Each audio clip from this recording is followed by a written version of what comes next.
15 شعبان کی رات میں ہمارے ملکوں میں جو ہمارے عجمی ملک ہیں اس میں وہ کچھ ہو رہا ہے جو نہ میرے نبی نے کیا، نہ صحابہ نے کیا، نہ تابعین نے کیا۔ عجیب و غریب عبادات گھڑ لی ہیں، عجیب و غریب اس کے اعمال بنا لیے ہیں اپنی طرف سے، اور مسجدیں بھری ہوتی ہیں اور روشنیاں لگی ہوتی ہیں اور وہ آتش بازی ہو رہی ہوتی ہے۔ میرے نبی نے اس رات کی فضیلت بتائی، عمل کوئی نہیں بتایا۔ جیسے یہاں کوئی صلاۃ تسبیح کی جماعت کرا رہے ہوتے ہیں، کوئی اجتماعی تہجد پڑھ رہے ہوتے ہیں، کوئی دیگیں چڑھا رہے ہوتے ہیں، کوئی آتش بازی کر رہے ہوتے ہیں، تو وہ اس میں اتنا غلو ہو گیا ہے کہ یہ بھی ٹھیک نہیں۔ اور کچھ علماء نے اس کے رد میں اس کا اتنا انکار کیا ہے کہ اس رات کی کوئی فضیلت ہے ہی نہیں، یہ بھی ٹھیک نہیں۔ اس بیچ کا راستہ، اس رات کی فضیلت میں جتنی احادیث ہیں وہ ضعیف ہیں، لیکن اتنی کثرت سے ہیں کہ ان سب کا مل کر جمع ہو کر کم از کم وہ حسن لغیر ہی تک تو پہنچ جاتی ہیں۔ اور ابن عثیمین رحمۃ اللہ علیہ نے بھی یہ لکھا ہے کہ زیادہ سے زیادہ ان احادیث کے مجموعے سے، چونکہ اگرچہ ضعیف ہیں لیکن کافی زیادہ ہیں، تو وہ حسن لغیر ہی تک پہنچ جاتی ہیں۔ تو حسن لغیر ہی سے کوئی عمل ثابت نہیں ہوتا، عمل ثابت ہوتا ہے صحیح حدیث کے سے۔ ایک احادیث کی کثرت سے روایات، اور ایک امت کا عمل، کہ امت کا بہت بڑا طبقہ صدیوں سے اس رات کا اہتمام کر رہا ہے، لیکن کچھ عرصہ پہلے تک اہتمام تھا دن میں روزہ رکھنا، رات کو کوئی نوافل پڑھ لینا، کوئی دو چار زیادہ پڑھ لینا، لیکن اب یہ ڈھول تماشے جو اب شروع ہوا ہے اس کا تو کوئی وجود ہی کوئی نہیں ہے۔ تو اس رات کو اللہ تعالیٰ نے مبارک بنایا، اور حدیث پاک میں آتا ہے کہ اللہ تعالیٰ اس رات میں ساری دنیا کے لوگوں کی بخشش فرماتا ہے سوائے 5 آدمیوں کے، 5 کے سوا سب اہل ایمان کی بخشش ہو جاتی۔ مشرک، المشرک، پہلا مشرک، دوسرا مشاحن، مشاحن کیسے کہتے ہیں؟ دل میں بغض رکھنے والا، کینہ رکھنے والا۔ تیسرا مسبل ازارہ، اپنے پاجامے شلوار چادر کو ٹخنوں سے نیچے تک لے جانے والا، لیکن ایک شرط کے ساتھ کہ وہ تکبر کی وجہ سے ہو، سستی کی وجہ سے ہے، غفلت کی وجہ سے ہے۔ چونکہ جب آپ نے ایک مرتبہ اس کے بارے میں بات کی تو حضرت ابوبکر صدیق نے کہا یا رسول اللہ، میری چادر، عرب چادر باندھتے تھے جیسے ہمارے پنجاب کا لباس چادر تھا، اب وہ کم ہو گئے، ہماری تو بزرگ عورتیں بھی اور مرد بھی سب چادر باندھتے تھے، شلوار تو کسی کو پتہ ہی نہیں ہوتا تھا ہمارے بچپن میں۔ یہ تو پھر آہستہ آہستہ جب تعلیم آئی تو شلوار دیہاتوں میں بھی اور شہروں میں عام ہو گئی۔ تو اگر وہ اس لیے لٹکا رہا ہے کہ طبیعت میں تکبر ہے، پھر اس وعید کا وہ حقدار ہے۔ اگر ویسے اس کی نیچے جا رہی ہے تو میرا مالک ایسا، وہ تو ہے ہی رحیم و کریم، ہے ہی رحیم و کریم، ہے ہی رحیم و کریم،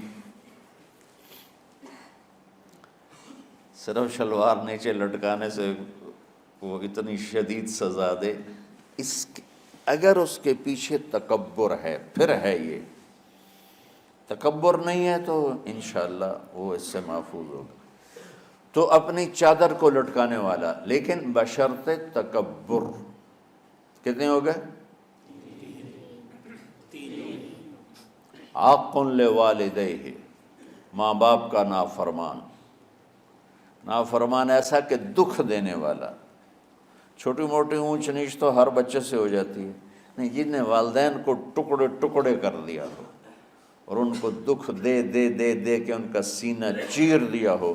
چونکہ آپ کہتے ہیں پرزے پرزے کرنا کسی چیز کو، تو اپنے دکھ دے کر اپنی بدتمیزی کے ساتھ اس نے ماں باپ کا دل زخمی کر دیا ہو، ایک یہ نہیں معاف ہوتا.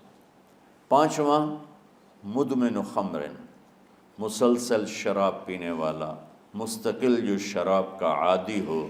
ان 5 کو مؤخر کر دیا جاتا ہے. معافی نہیں ہونے کا مطلب یہ نہیں کہ اللہ تعالیٰ کبھی معاف نہیں کرے گا. معافی نہ ہونے کا مطلب یہ ہے کہ یہ 5 ایسے گناہ ہیں کہ اس کی وجہ سے بخشش رک جاتی ہے.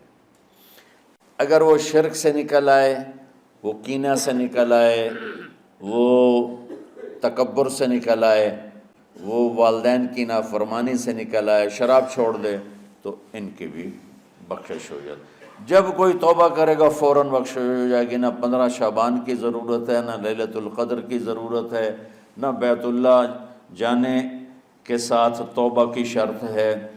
جہاں بھی وہ بیٹھ کے توبہ کرے گا، جس لمحے میں کرے گا، اسی وقت اس کی توبہ قبول ہوگی اور اللہ اس کے پچھلے سارے گناہوں کو معاف فرما دے گا.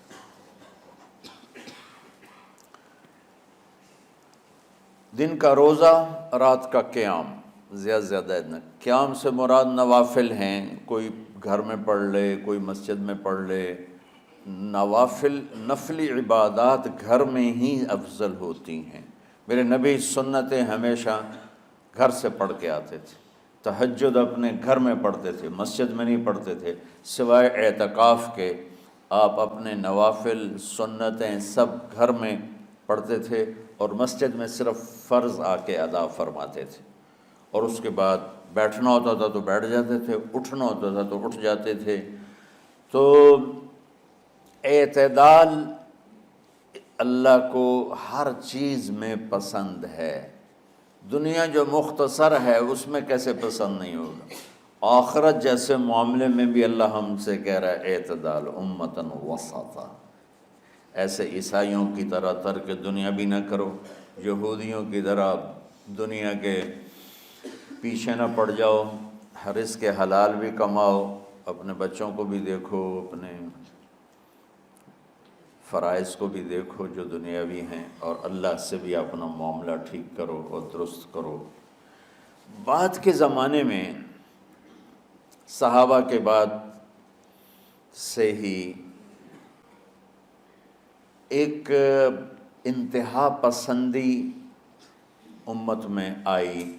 ساری ساری رات جاگنا. فلاں بزرگ تھے وہ رسے سے اپنے بالوں کو باندھ لیتے تھے کہ نماز پڑھتے پڑھتے جب نیند آئے اور جھٹکا لگے تو رسے سے بندھے ہوئے بالوں سے اس جھٹکے سے تکلیف ہو اور ان کی آنکھ کھل جائے اور پھر نفلوں میں شروع ہو جائے. ایک فلاں بزرگ تھے وہ اپنے آنکھوں میں نمک کا سرما لگاتے تھے تاکہ آنکھیں جل جائیں، اس میں وہ جلن پیدا ہو جائے اور نیند اڑ جائے. یہ ایسے واقعات بھرے پڑے ہیں. فلاں بزرگ تھے انہوں نے 30 سال عشاء کے وضو سے فجر کی نماز ادا کی. یہ اپنی جگہ پہ بزرگی ہے، لیکن یہ بھائیو یہ دین ہم پیش نہیں کر سکتے. فلاں بزرگ تھے وہ 30 سال سے ستو کھا رہے تھے کہ روٹی کھانے اور ستو کھانے میں 70 دفعہ سبحان اللہ کا فرق پڑ جاتا ہے. تو روٹی کھائیں تو 70 دفعہ سبحان اللہ کم کہہ سکتے ہیں، اور ستو کھائیں تو 70 دفعہ سبحان اللہ زیادہ کہہ سکتے ہیں. تو لہٰذا انہوں نے کہا مجھے تو 30 سال ہو گئے، میں تو ستو کھا رہا ہوں، میں تو روٹی نہیں کھا رہا. یہ دین نہیں ہے. یعنی یہ وہ دین نہیں جو ہم انسانیت کو پیش کر سکتے. یہ تو لوگوں کو دوڑانے والی بات ہے. یہ راہبانیت کی شکل ہے. یہ وہ دین نہیں جو ہم لوگوں کو پیش کریں گے تو وہ کہیں گے واہ واہ واہ واہ کیا دین ہے بھائی، قبول کرو. یہ ایک قسم کا غلو آیا. میں ایک حدیث سناتا ہوں، بخاری شریف میں بھی ہے، مجھے اب ہر شے بھول گئی. لیکن وہ ہے نہی الغلو، اس طرح کر کے آپ لوگ زیادہ جانتے ہوں گے جو پڑھ رہے ہیں کہ غلو سے نہیں۔ حدیث آپ کو سب کو یاد ہوگی کہ 3 صحابہ آئے اللہ کے نبی کے گھر اور پوچھا کہ اللہ کے نبی رات کیسے گزارتے ہیں؟ تو گھر والوں نے کہا سوتے بھی ہیں، جاگتے بھی ہیں، کھاتے بھی ہیں۔ تو وہ تینوں آپس میں کہنے لگے وہ تو نبی ہیں، سوئیں بھی تو کوئی بات نہیں، اور شادی ہے کوئی بات نہیں، ہم تو نبی نہیں، ہمیں تو کچھ کرنا چاہیے۔ ایک نے کہا کہ میں ساری زندگی روزہ نہیں چھوڑوں گا، ایک نے کہا کہ میں ساری زندگی سوؤں گا نہیں، ایک نے کہا میں ساری زندگی شادی نہیں کروں گا۔ تو دیکھنے میں تو واہ واہ کیا بڑی بزرگی ہے بھائی، بڑے بزرگ ہیں۔ ہمارے نبی کو پتہ چلا آپ نے تینوں کو بلا لیا، کہا تم مجھ سے زیادہ اللہ سے ڈرنے والے ہو، میں تم سے انا اتقاکم یا اخشاکم، الفاظ آپ لوگ کو زیادہ یاد ہوں گے لیکن مفہوم میں صحیح پیش کر رہا ہوں۔ آپ نے کہا میں تم سے زیادہ اللہ کو جانتا ہوں، تم سے زیادہ اللہ سے ڈرتا ہوں، میں سوتا بھی ہوں، میں کھاتا بھی ہوں، میں روزے بھی رکھتا ہوں، میں چھوڑ بھی دیتا ہوں، میری بیویاں بھی ہیں، میں اپنی بیویوں کے پاس بھی جاتا ہوں۔ تم دین میں غلو سے بچو، پہلے امتوں کو ہلاک کر دیا دین میں غلو۔ دنیا میں غلو یعنی انتہا پسندی، ایکسٹریمسٹ ہونا، دنیا ہو یا دین ہو دونوں میں اعتدال بچو، اللہ تعالیٰ کو پسند ہے۔